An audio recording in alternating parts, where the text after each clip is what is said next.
What if I told you that calcium supplement is bad for you? Would you believe me?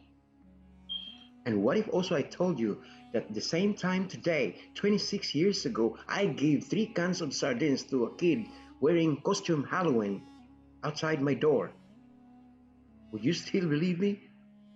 That is why I stress the importance of knowledge. Knowledge is power, because if I knew before that I'm supposed to give candies, chocolate, instead of 3 cans of stinky sardines, I would have done that. But I was so naive and very ignorant. But that's why knowledge is important. Awareness of the food and supplements we take is necessary. Taking calcium supplements 500 to 1,500 milligrams a day is bad for you. Study shows that taking supplements could increase chances of coronary heart disease, according to National Health and Nutrition Examination Survey. They studied 36,000 postmenopausal women and found out that it can increase by 8%.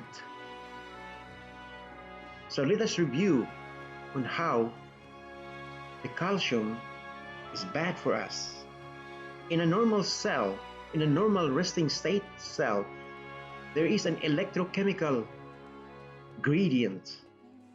The cell inside has a negative 70 millivolts. The outside has a positive charges. There are more sodium ions outside the cell than the inside, and there are more potassium ions inside the cell than the outside. And these balance are maintained by several channels located in the membrane of our cells. We have the sodium potassium pump, which performs by the use of energy. We have also the potassium leak channel with the calcium channels. So if I zoom this out, this is a structure of our membrane, which is composed of 2 layers, a bilayer of phospholipids. The head portion is phosphates group, while the tail is lipid, and this is responsible for the selective permeability of the ions. Now, in the membrane, there are several channels. We have the sodium potassium pump, which is operated by the presence of energy, ATP. We have the potassium leak channel, we have chloride channel, calcium channel. These channels regulate the homeostasis, the electrochemical gradient of our body. Now, when there is an outside stimulus, an external insult, like eating MSG, eating high sodium salt, eating high carbohydrate diet, this could change the permeability of the cell. The excitation, the action potential could change.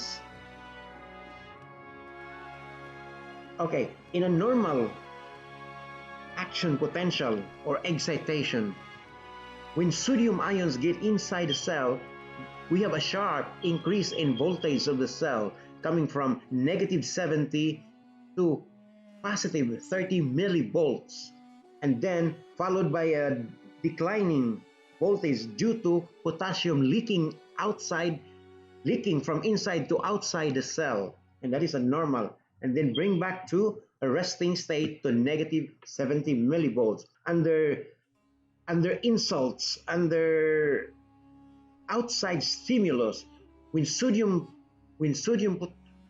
ions rise at negative 55 millivolts, the calcium channels are activated. The L-type voltage calcium channels are activated, releasing calcium inside the cell, contributing the depolarization. But when calcium is increased abnormally, an aberrant increase in calcium can cause a spreading depolarization. In the case of cardiac muscle, a spreading depolarization is a cardiac cell death or myocardial infarction. That's why it is dangerous.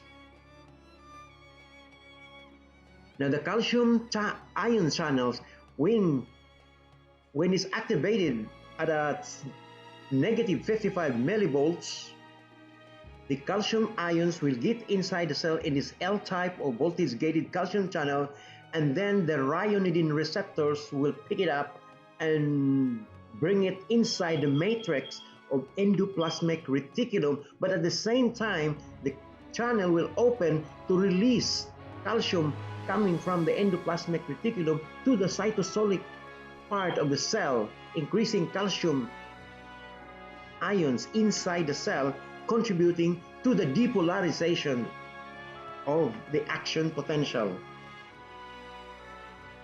So this is the normal action potential, while an abnormal depolarization causing by a aberrant increase of calcium and sodium ions, and a slowly leaking out of potassium, and this can cause a cardiac death or a myocardial infarction in the muscles.